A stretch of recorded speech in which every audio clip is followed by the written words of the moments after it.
बिस्मिल्लाहिर्रहमानिर्रहीम अस्सलाम वालेकुम। आज जो हमने टॉपिक स्टार्ट करना है वो है Graeme negative cocci. Graeme negative cocci में हमारे पास जो जीनस आता है वो आता है नज़ीरिया, और इसमें आगे हमारे पास दो पैथोजेंस आ जाते हैं, नज़ीरिया मेनिनजाइटिस आता है और नज़ीरिया गोनोरिया आता है। अब नाम से जाहिर है कि नज़ीरिया मेनिनजाइटिस कराएगा और साथ मेनिंजोकॉक्सीमिया करा देगा। सिमिलरली नज़ीरिया गोनोरिया जो है वो गोनोरिया कराएगा और उसके साथ साथ वो नियोनेटल कंजक्टिवाइटिस, छोटे बच्चों में इन्फेक्शन कराता है आंख का, कंजक्टिवा का, और साथ पेल्विक इन्फ्लामेटरी डिजीज़ करा देता है। इंपॉर्टेंट प्रॉपर्टीज़ की बात करें तो जो नज़ीरिया मेनिनजाइटिस होता है उसके बाहर होता है कैप्सूल। कैप्सूल की वजह से एक तो ये एंटीफैगोसिटिक होता है, दूसरा ये कैप्सूल जो होता है ये हमारे पास वैक्सीन में यूज़ होता है, as A antigen immunogen act करता है। अब जो इस कैप्सूल की बेस पे, इसके एंटीजेनिसिटी की बेस पे हमने मेनिंजोकोकाई को 13 सीरोटाइप्स पे डिवाइड किया हुआ है, और मेन जो इसके 5 सीरोटाइप्स हैं वो हैं type A, type B, type C, type Y और टाइप W135। अब जो टाइप ए, इसमें अगली बात ये बताइए कि सीरोटाइप ए जो होता है वो एपिडेमिक मेनिंजाइटिस कराता है वर्ल्ड वाइड।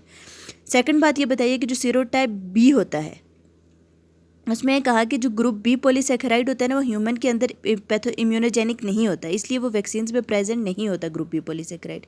अब जो ग्रुप बी के अगेंस्ट हमने जो वैक्सीन बनानी होती है ना उसमें हम बजाय पॉलीसैकेराइड को लेने के बजाय पॉलीसैकेराइड कैप्सूल को इम्यूनोजन लेने के हम किसको इम्यूनोजन लेते हैं, फैक्टर एच बाइंडिंग प्रोटीन को। बाकी सब वैक्सीन के अगेंस्ट हमारे पास polysaccharide capsule as the immunogen act होता है, लेकिन जो ग्रुप बी मेनिंजोकोकाई है उसके अगेंस्ट हमारे पास factor H binding protein as the immunogen act करता है। ये इंपॉर्टेंट प्रॉपर्टीज़ होगी नज़ीरिया मेनिंजाइटिस की। अब हम बात करते हैं नज़ीरिया गोनोरिया की। नज़ीरिया गोनोरिया के बारे में याद रखना कि इसके बाहर कोई पॉलीसैकेराइड कैप्सूल नहीं होता, लेकिन इसकी फिर भी ढेर सारी सीरोटाइप्स होती हैं। अब वो सीरोटाइप्स किस बेस पे होती हैं?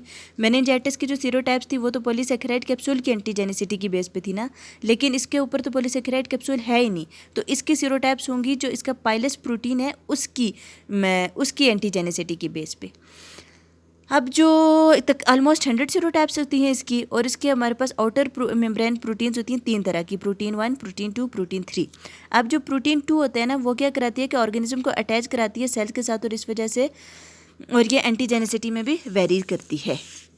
अब हम बात करें अगर ये आप सब लोग जानते हैं कि जो ग्राम नेगेटिव होते हैं वो एंडोटॉक्सिन प्रोड्यूस करते हैं, लेकिन जो हमारे पास नज़ीरिया स्पीशीज़ है ना इसके एंडोटॉक्सिन में एक ये जो डिस्टिंग्विशिंग फीचर है वो ये है कि जो हमारे पास बाकी जितने भी हमारे पास ग्राम नेगेटिव्स हैं ना वो जो एंडोटॉक्सिन प्रोड्यूस करते हैं वो लिपोपॉलीसैकेराइड होते हैं, लेकिन जो हमारे पास नज़ीरिया स्पीशीज़ है वो जो एंडोटॉक्सिन प्रोड्यूस करता है वो लिपो ओलिगोसैकेराइड होता है। अब ओलिगोसैकेराइड से क्या मराद है, दोनों में लिपिड ए प्रेजेंट होगा, दोनों जो लिपो ओलिगोसैकेराइड है और लिपोपॉलीसैकेराइड है दोनों में लिपिड ए तो प्रेजेंट होगा, लेकिन जो लिपो ओलिगोसैकेराइड ना उसमें कुछ शुगर्स होंगे, और जो लिपोपॉलीसैकेराइड है उसमें ढेर सारे शुगर्स होंगे। ठीक है, अब अगर अगली बात जो इन्होंने बताई हुई है, अब इस टॉपिक में ऑलमोस्ट पूरा चैप्टर कवर हो जाता है। अब अगली बात उन्होंने ये बताई हुई है कि जो हमारे पास ये नज़ीरिया स्पीशीज़ है ना ये नॉर्मल कल्चर पे ग्रो नहीं करता। क्यों?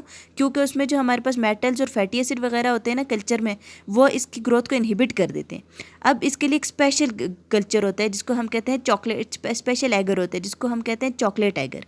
अब ये चॉकलेट एगर कैसे बनता है कि हम ब्लड को हीट करते हैं 80 डिग्री सेंटीग्रेड पे, उसकी वजह से जो इनहिबिटर होते हैं ना मेटल्स वगैरह, ये फैटी एसिड वगैरह जो इसकी ग्रोथ को इनहिबिट कर रहे हैं वो इनएक्टिवेट हो जाते हैं, तो वो इसकी ग्रोथ को इनहिबिट नहीं कर पाएंगे।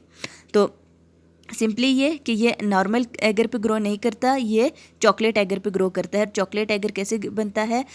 ब्लड एगर को हीट करके 80 डिग्री सेंटीग्रेड पे। नेक्स्ट जो इसका डिस्टिंग्विशिंग फीचर है वो ये है कि जो नज़ीरिया होते हैं वो ऑक्सीडेज पॉजिटिव होते हैं, यानी कि इनके अंदर साइटोक्रोम सी प्रेजेंट होता है, और ये लैब डायग्नोसिस में हमारे पास हेल्पफुल होते हैं। और उसके बाद ये आखिरी पैराग्राफ इतना इंपॉर्टेंट नहीं है, इसमें अगर कोई कर सकता है तो कर ले। उसके बाद हमने अगर इसमें डिस्टिंग्विशिंग फीचर कर देते हैं ये चीज़।